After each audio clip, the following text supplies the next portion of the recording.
जागतिक जलदिनाचं औचित्य साधून कोल्हापुरातील पंचगंगा आरती भक्त मंडळ आणि पंचगंगा विहार मंडळानं संकल्प पंचगंगा नदी प्रदूषणमुक्त करण्याचा या कार्यक्रमाचं आयोजन शुक्रवारी रात्री पंचगंगा नदी घाटावर केलं होतं।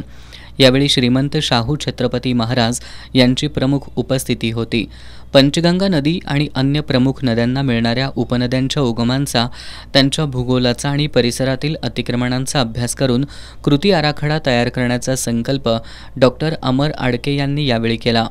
नदीतील गाळ काढून साखर कारखान्यांची मळी मिसळते म्हणून कारखान्यांना नोटीस काढून आणि महानगरपालिकेला कारण दाखवा नोटीस काढून नदीचं प्रदूषण संपणार नाही, तर प्रदूषणाचा मूळ विषय समजून मांडला पाहिजे, त्या दृष्टीनं कृती केली पाहिजे असं त्यांनी सांगितलं।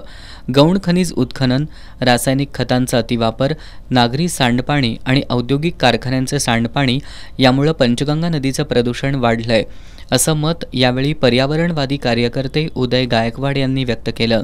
राजर्षी छत्रपती शाहू महाराजांनी 1902 साली दुष्काळी दौरा करून एक जाहीरनामा काढला होता।